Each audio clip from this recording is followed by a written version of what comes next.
Dr. Mark Peterson, professor at Brigham and Young University. Before we begin, I would like to briefly introduce Dr. Peterson. Dr. Peterson graduated from Brigham and Young University in 1971, and he went on to Harvard University and got his master's degree in business studies in 1973. From 1978 to 1983, he was working as executive director of the Korean American Educational Fulbright Commission in South Korea. During that time, I guess he studied also at Harvard University as a PhD student. He obtained his PhD degree in 1987. Since 1984, Dr. Peterson has been a professor of Korean Studies at Brigham and Young University, and he used to be the former chair of Korean Studies at Association for Asian Studies, and now he's chair, editor-in-chief of Korean Journal. His publications includes a very important book, a path-breaking work called Korean Adoption and Inheritance. In a nutshell, this book describes 17th century transition of Korean society from partable inheritance, which is a equitable distribution of family properties among daughters and sons of the family, to primogeniture, to the first son. This is a very important book, and which was awarded Yeonam Prize for Best Book on Korean Studies that year in 1996. And he has a long list of publications on Korean studies, and then he is the leading figure of Korean studies in North America, whose contributions I personally have inherited as well. Without further ado, let me introduce Dr. Peterson. Thank you. Let's give him a big hand.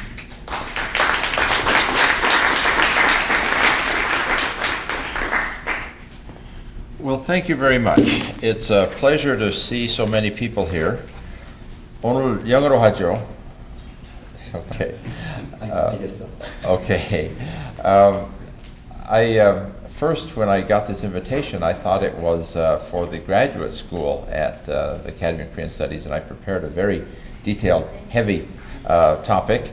And then I found out it was more for the English audience and people that are new to Korea, and they wanted more of a general introduction. So I took this approach to talk about Korea. And move this. You don't need to be that tall, huh? Okay. There we go. Is that better? So I thought I would talk about some of the things that Koreans talk about when they brag about their unique culture, but I wanted to put it in a slightly different light. So that's what I've tried to do here today.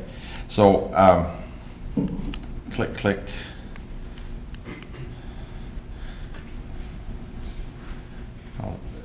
This one, oh, there, no, there it goes. Now it's going, okay. So I thought I would look at the world's best things that you find in Korea and the world's first things. The Koreans were the first to do certain things, and they've done certain things best. And I thought I would put them not as separate items. You can sometimes see this. In fact, if you look on the internet, you can find a list of the top 10 things about Korea, and they're just separate lists. But I didn't want to use them as lists per se. I wanted to look at them as clusters of innovative ideas that Koreans did either first or best. The first thing I want to look at is printing culture. And we've heard separate items. You've heard about how Korea has the metal movable type, and you've heard about Haein-sa. They have the 80,000 wood blocks, the largest collection of wood blocks for printing the Buddhist scriptures. But I want to put these all in one category and call it print culture. And together with metal movable type, I think it's important to look at the fact that Korea has one of the oldest printed documents in the world, one of the oldest pieces of paper that was printed by a wooden block process. For a time it was the oldest, but the Chinese have found two documents that are just a few years older. And when Korea found its document, it was actually a few years older than a Japanese document. So the big three of Asia are racing to see who has the oldest of this kind of document printed. It's a printed scroll. I'll show you a picture of one here in just a minute. But the oldest printed document is one category. Then the first metal movable type is another category.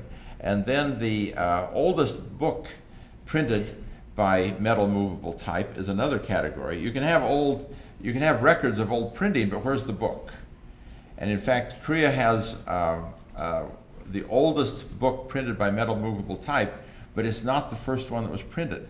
There were actually books that were printed 150 years earlier that have been lost. And so this book is an important idea. And then the largest collection of pre-modern printing blocks, the 80,000 wood blocks at Haeinsa. So I want to put these 4 innovations in printing. You see them often listed as single items, and each one is a single item, is a first, but I want to put them in one category and cluster them and call them print culture. The oldest printed document, now I say maybe it's the third oldest because the Chinese claim to have one that's have 2 that are just slightly older, was printed somewhere around the year 751. It could have been a little bit older, but it was found in a stupa, a pagoda at Haeinsa, that dates to 751. So we know it was before 751, but we don't know how much before 751. Then the first metal movable type was printed in approximately the year 1231. Sometimes you see 1234. Then the oldest book printed was the Chikji from the year 1377. And then this large collection of the printing blocks from Haeinsa. So those are the 4 things that I want to look at. The Dharani Sutra, the first one, was found in the Sokatap at Pulguksa. Pulguksa is this beautiful temple down in Gyeongju. If you haven't been to Gyeongju, you got to go. You got to go to Gyeongju and you got to see this beautiful temple. And in the courtyard there are 2 pagodas, and inside of one they found this sutra. This is what I'm talking about. This is the document that was printed around 751. This is the one when the Koreans found this one. They scooped the Japanese by about 10 years. The Japanese had a document that's printed in 760 or so. And now the Chinese have one that's printed in the 740s. So they're all within a decade of each other, and they're all this same kind of document. This is very fashionable in East Asia at this time. This is a Buddhist document. It's I don't know if you can tell the size from that, but it's about this tall, and it rolls up. It's very long, as you see. It rolls up, and the purpose of it is a monk would take it with him. It was a prayer scroll, and a monk would carry it not in his pocket. Monks didn't have pockets. Koreans didn't have pockets in the old days. They would carry it in their sleeve. The pouch of their sleeve, their blousey sleeve, is where you would carry things. And he would carry this from place to place, a traveling monk. And when he would stop to pray at night, he could unroll the scroll and chant this sutra. So that's what this is. And there were similar ones in Japan and similar ones in China. Now, someone might say this was a Chinese printing and it was only found in Korea. And that's a possibility. It could have been imported from China.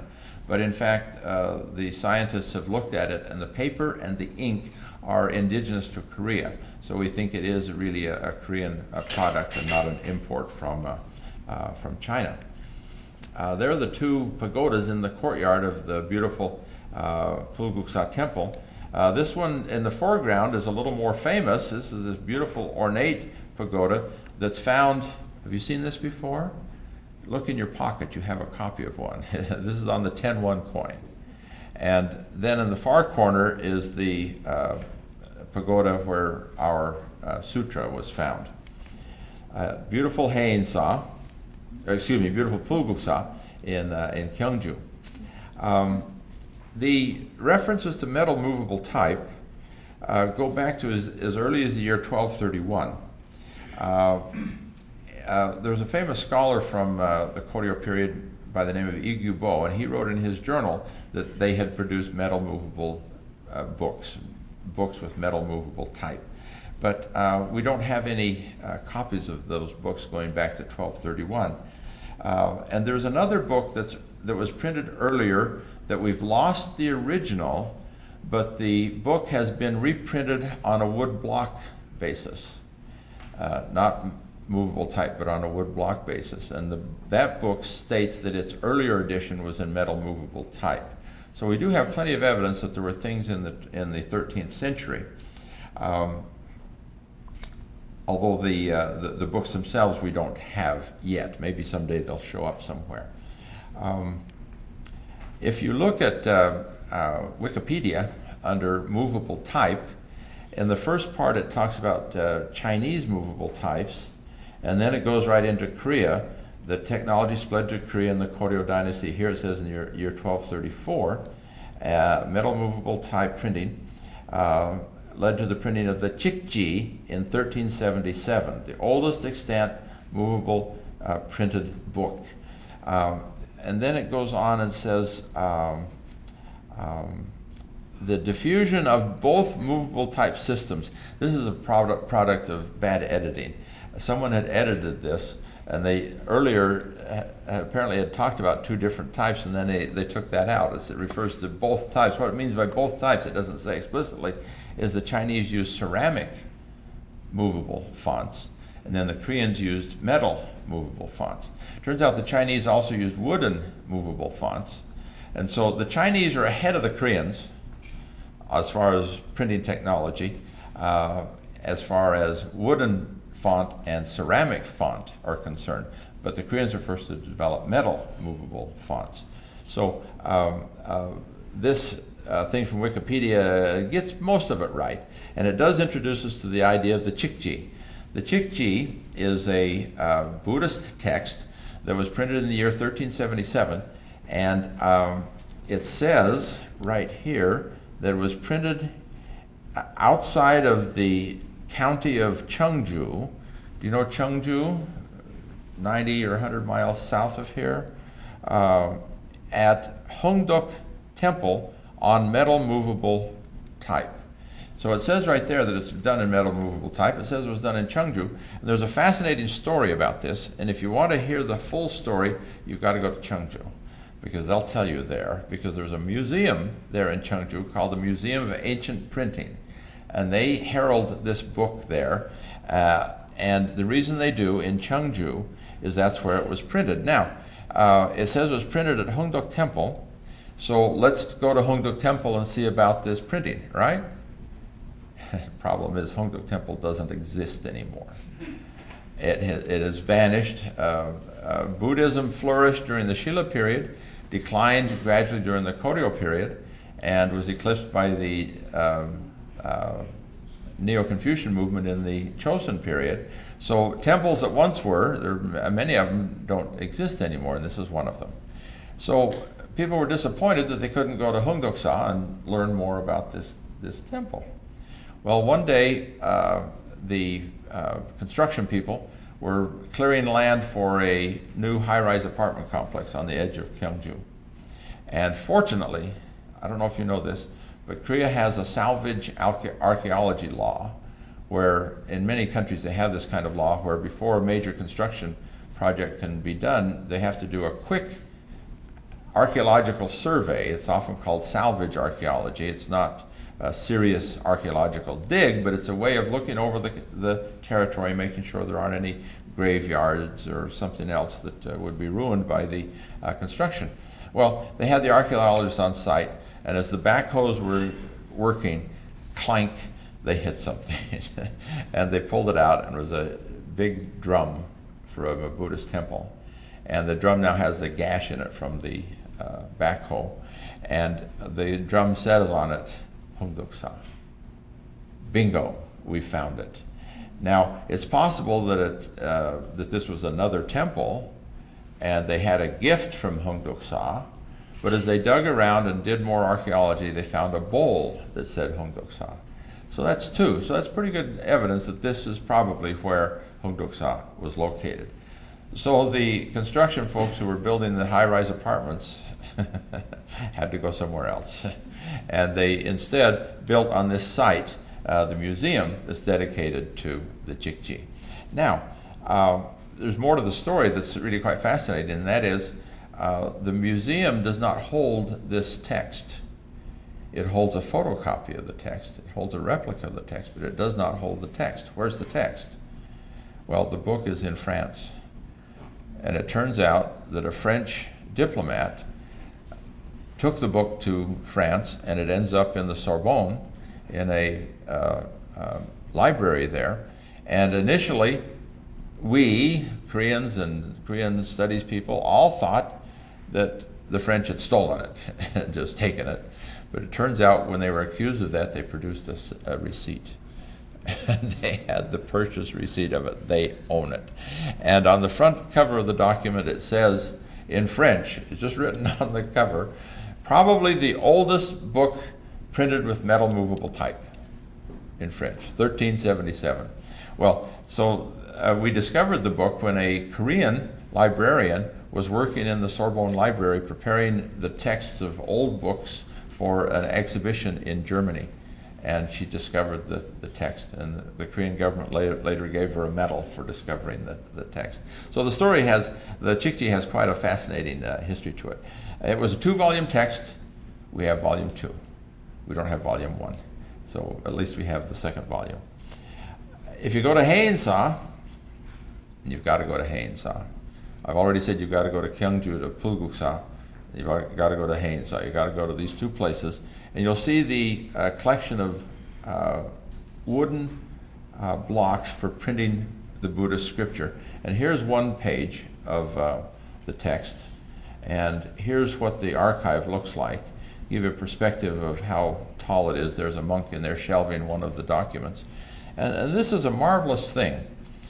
Now, this is later than the metal movable type.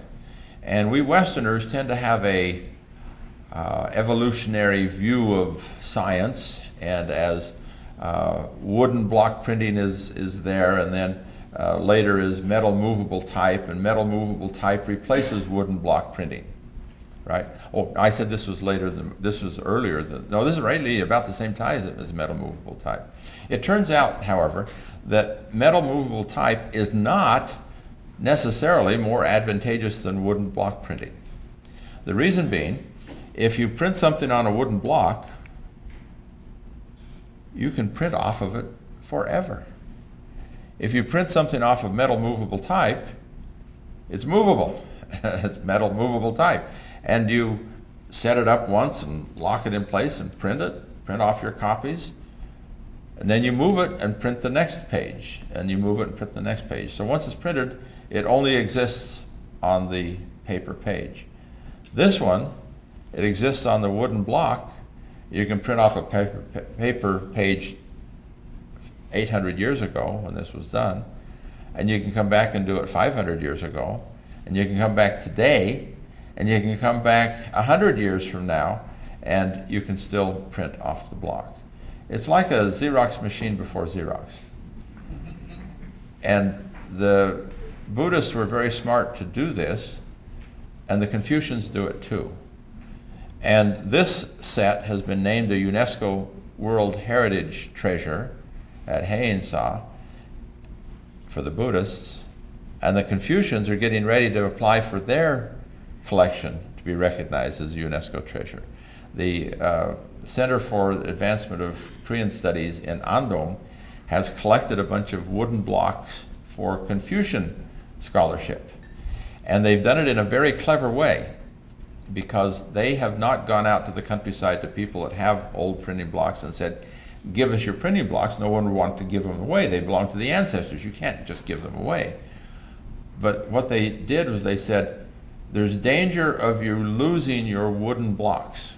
There's danger if you leave it out in the shrine of someone breaking in and stealing it. There's a danger of, if it's not preserved well, of moisture getting in and mildew ruining the wooden blocks. There's a danger that the building will catch fire. So what you should do, dear holder of the old Confucian text, is entrust them to us. You own them. They're yours. You can come and use them anytime you want. You can come and take them out anytime you want. But let us take care of them for you. And hundreds of people who are descendants of famous scholars for whom these Confucian blocks have been carved like this idea of the safety of their books. And so we've got a collection of how many? Nearly 80,000 blocks.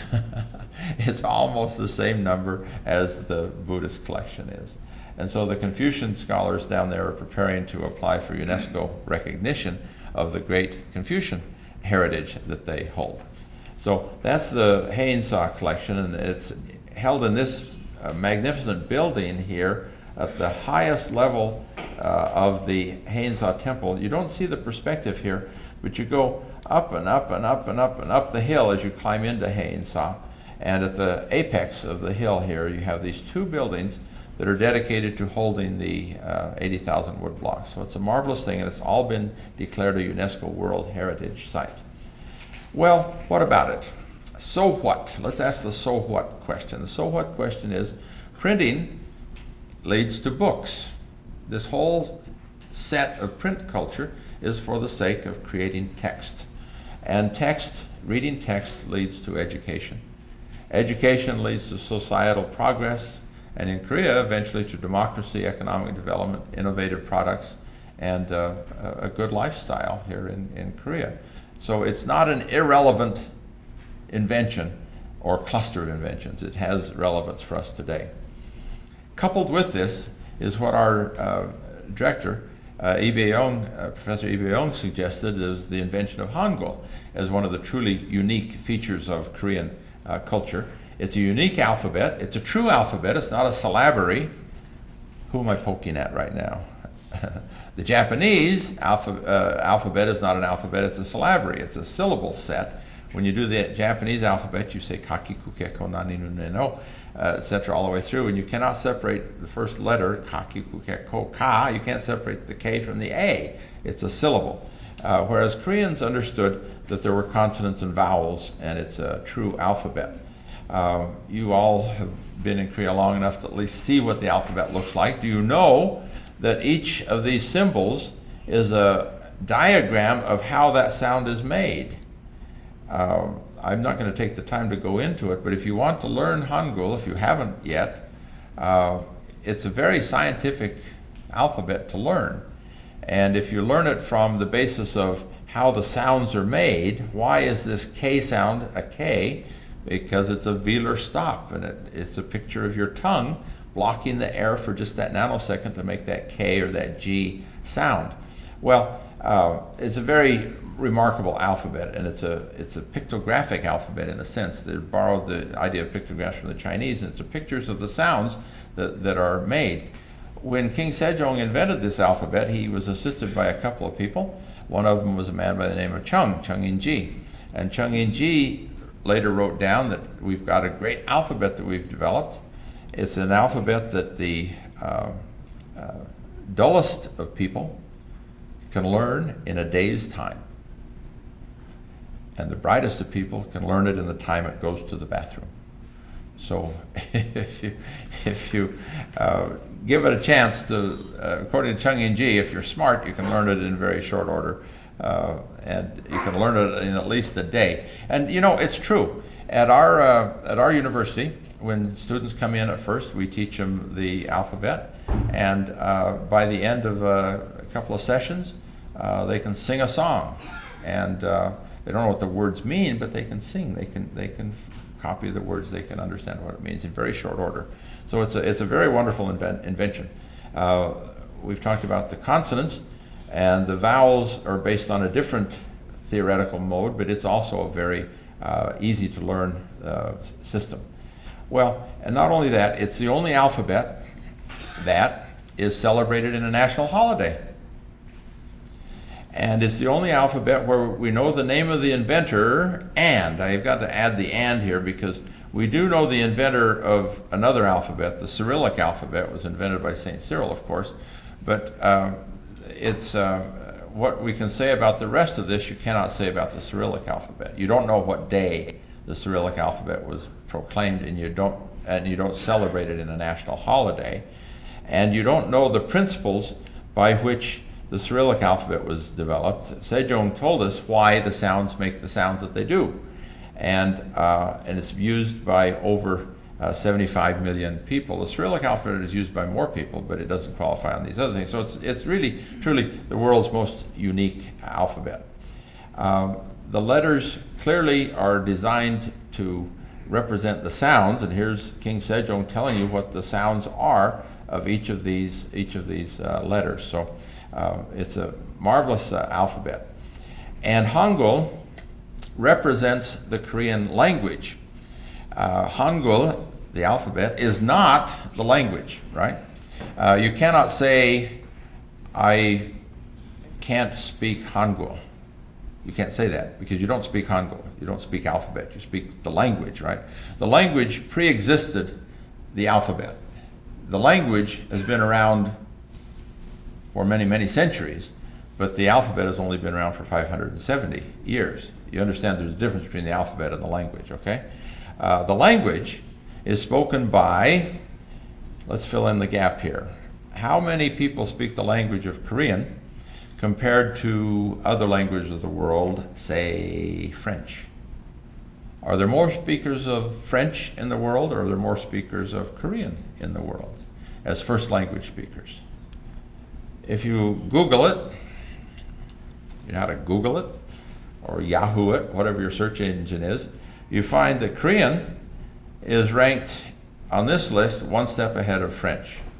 There are more speakers of Korean in the world as first language than there are speakers of French. That doesn't include the second language speakers, but it does include first language speakers. Or, I had a couple other things that I added to the slide, but they're not there. So the point is, I had several other slides showing where Korean ranks just ahead of French in languages of the world. Now, when I tell this to American audiences, and often when I tell it to Korean audiences, they're quite surprised. More Korean speakers of Korean than of French in the world? No, I thought French was the diplomatic language. I thought there were more speakers of French in the world. But there are more speakers of Korean. And yet, in American schools, we teach French, German, and Spanish. And now we're starting to teach Chinese and some Japanese, and some places some Korean. And yet, Korean should rank as high as French does in our teaching of languages of the world in the United States, in my opinion. Well, add all these things together. The print culture, plus this great alphabet Hangul, and this great language of Korean, and throw in one more factor that I'm not going to talk about in detail. It's Confucian ideology, and you've got the impetus for creating the highest educational standards in the world. And you can argue that Korea has the best educational standards in the world because it has one of the world's highest graduation rates. Graduation from high school is close to 98%.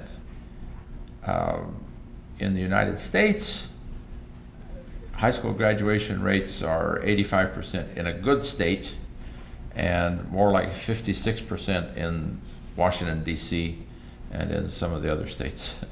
I don't know what your high school graduation rates are like in your country, but I don't think it's as high as it is in Korea, because Korea has this very high high school graduation rate and a very high college graduation rate as well. So Korea has one of the best educational systems in the world, and yet you don't have free education through high school. You don't have compulsory education through high school. You have to pay tuition in high school in Korea.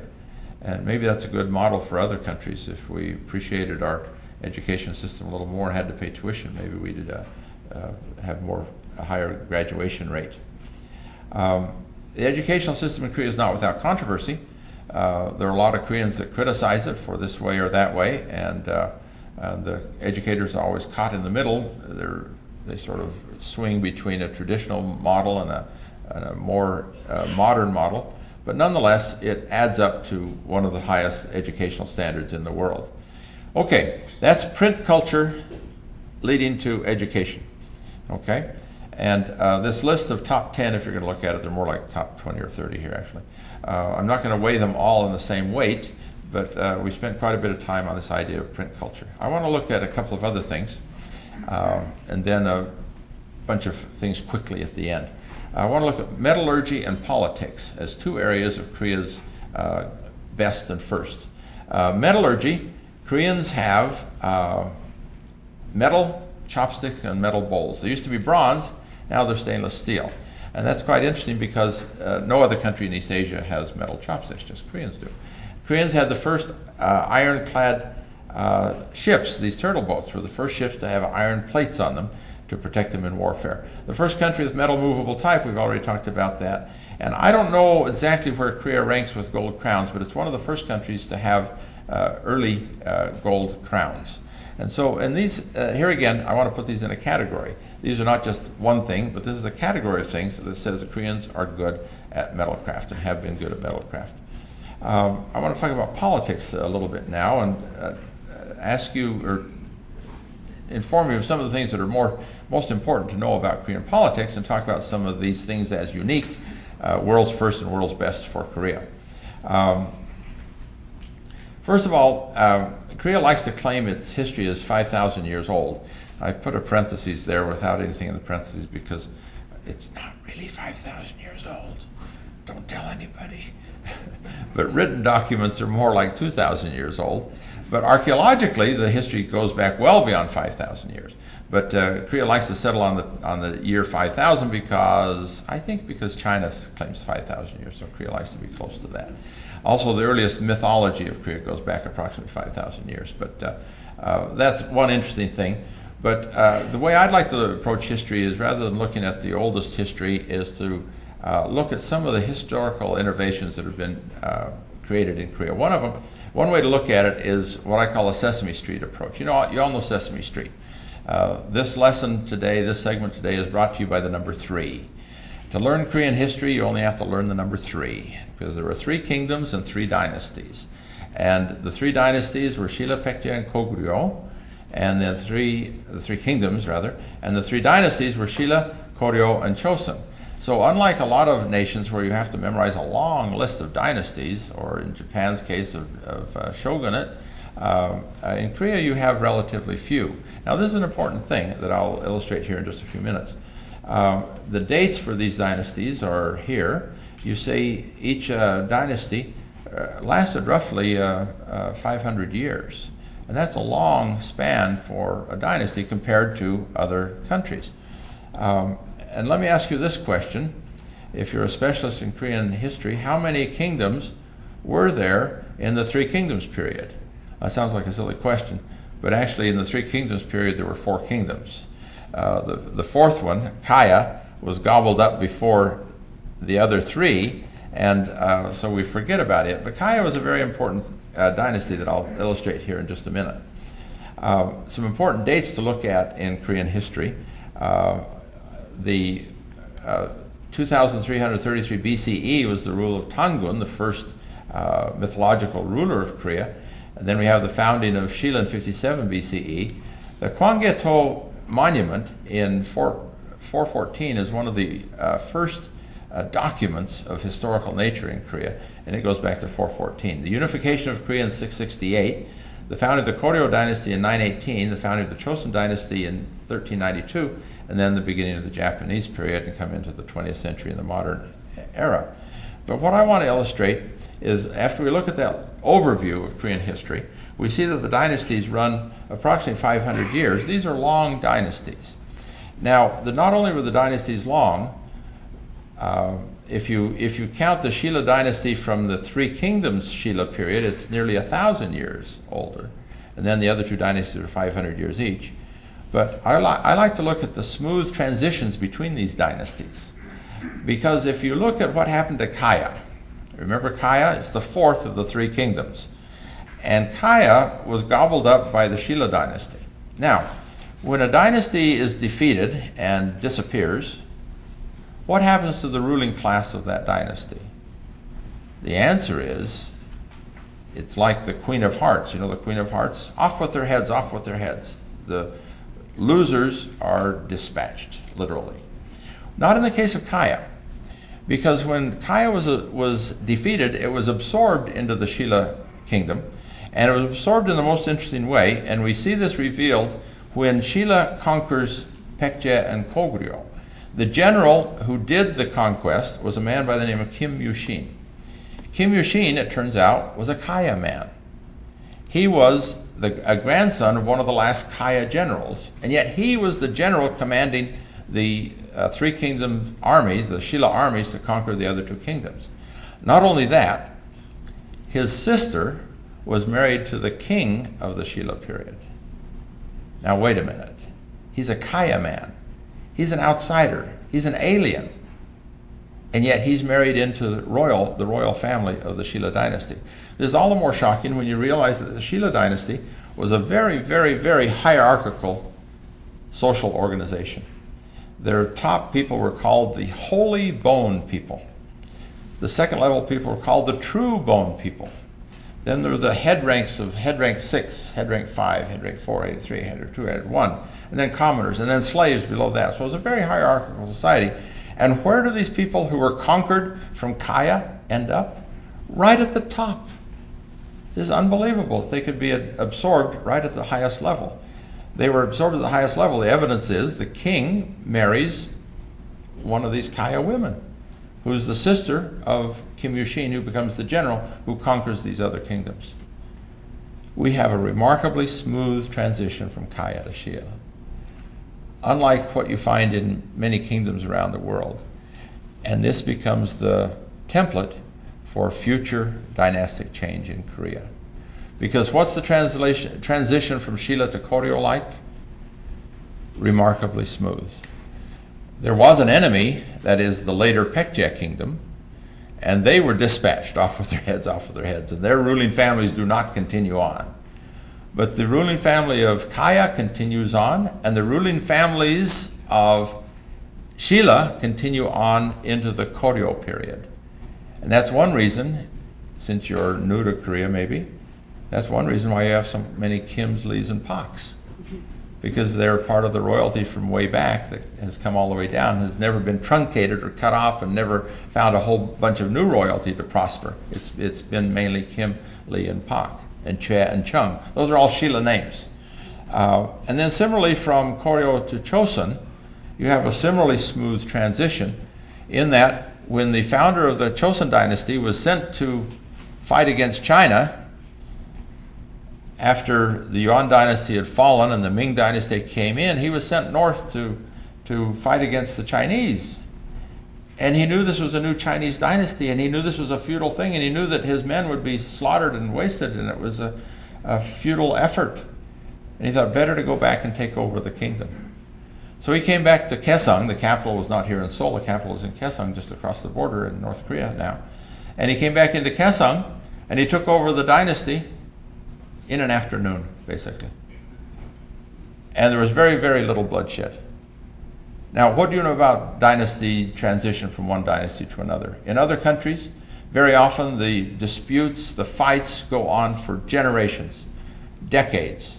And the bloodletting goes on and on. There's just total chaos in many other cases. In Korea, the change from this dynasty was in one afternoon, just like that.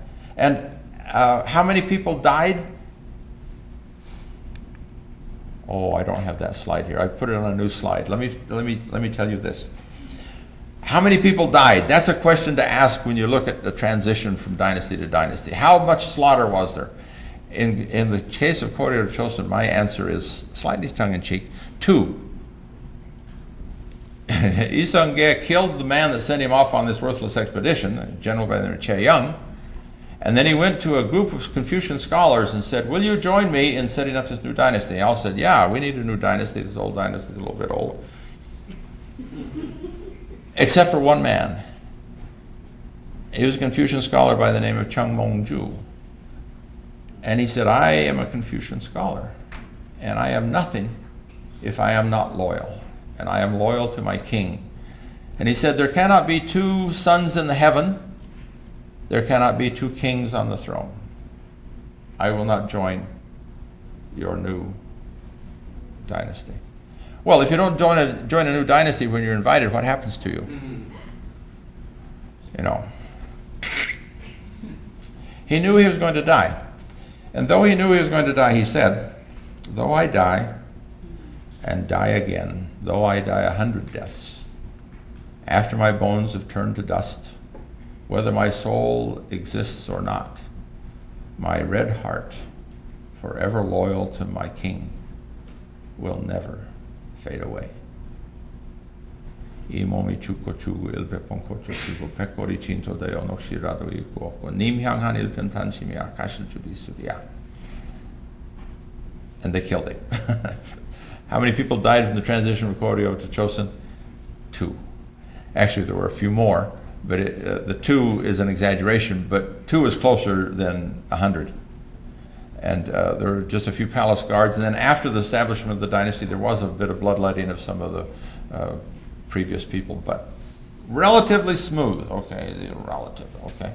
The 20th century in Korean history is an aberration. The 20th century, where Korea lost its sovereignty to the Japanese, then was divided against its will by outside powers, and was victimized by outside powers through the first half of the 20th century and the second half of the 20th century, and suffered through the Korean War, and is still divided today, is not your typical Korea. Your typical Korea is really a peaceful and stable country with long dynasties, with smooth transitions between dynasties. Well, that's my view of Korean politics. And Korea today has gone through a marvelous transition and economic development and now a political development, so that Korea today is politically, I like to say, more democratic than the United States. Now, how can you say such a thing? My evidence is this. In Korea, they select university presidents by election. There is not one American university, and from whatever country you're from, I'm not sure how your universities operate, but I'll bet they're like American universities, that is, that the Board of Trustees, whether it's a church board of a church school or a state board of a state school or a private board of a private school, the Board of Trustees selects the president. Is that right? But in Korea, the faculty elect the president. So that's evidence of a more democratic country than the United States. Well, we're talking about Koreans first and best, and there are several other we've got to touch on briefly. And we're going to go through these at lightning speed. Fasten your seatbelts, because you're all hungry and want to eat, right? So these things we'll look through just briefly. Koryo Celadon is a marvelous thing. It's recognized around the world as some of the finest art product in the world. Literature, Korea doesn't get the recognition it deserves in literature because it has a great corpus of literature that was written by anonymous authors. And this is because during traditional times, no self-respecting scholar would deign to write something as fluffy as literature. He would, but he wouldn't put his name on it. And so we have great pieces of literature, but we don't have the author that goes with it. Music, I delight in looking at symphony orchestras on the internet and on TV and seeing orchestras from around the world. There's always some Asians in the orchestra, in Europe, in America, and very often they are Koreans that have infiltrated those orchestras around the world. Entertainment, do you stay at the movies till all the credits have rolled? Do you do that? I do. I like to stay and see all the credits, see who worked on that movie, and I'm surprised at how many Korean names you see on the movie credits, especially in animation features. Industrial symbols of Korea, these are great symbols of pride, the Samsung telephones, the LG telephones, the Hyundai cars, the Hyundai shipyard. Ban Ki-moon, an international star of the Secretary General of the United Nations. Food is a great thing from Korea now. It used to be that foreigners would shake their head when you talked about kimchi, but now in the United States, and I think in many other countries, fusion Korean food is starting to make its way into a lot of menus and a lot of restaurants, so that's really interesting. This is one that Koreans don't talk about a lot, but I've seen this. I've seen the Han River so polluted that you didn't want to go anywhere near it. And yet it's been cleaned up now, and it's one of the best turnarounds of environmental pollution that you've seen anywhere in the world, what Korea has done with cleaning up the environment. Here's my poem. I titled this the Shijo Movement. in the United States, there are several of us who are trying to publicize Shijo as a poetic form that American children can learn in the schools, much like how now they learn haiku. Now, I don't know in your countries if haiku is taught or learned, but in America, all children down to the 3rd grade learn haiku. And I've talked to Korean friends and talked about haiku, and they have no idea what I'm talking about, because Koreans don't know about haiku. Because haiku is a Japanese form of poetry, and it's a 3-line poem with a regular meter, 5 beats, 7 beats, 5 beats. And Shijo is a 3-line poem with 4 segments, a little more complicated, but a little more sophisticated. And there are contests now, poetry contests in America for American school children to write Shijo. And this is one thing where I want to poke my Korean friends in the ribs about, because in Korea, children do not write Shijo. They only learn the masterpieces, because that's on the test, and they're not graded or appraised for Shijo that they themselves will write, because it cannot show up on the test. Am I right? So Korean friends, take that poke in the ribs, okay? You're missing a great opportunity for creativity, by not teaching children how to write their own Shijo. Finally, Hallyu and K-pop are wonderful things in Korea. They've turned into industries, and I didn't pay any attention to it for a long time, but it is a serious matter of economic importance as well as pop culture and spreading.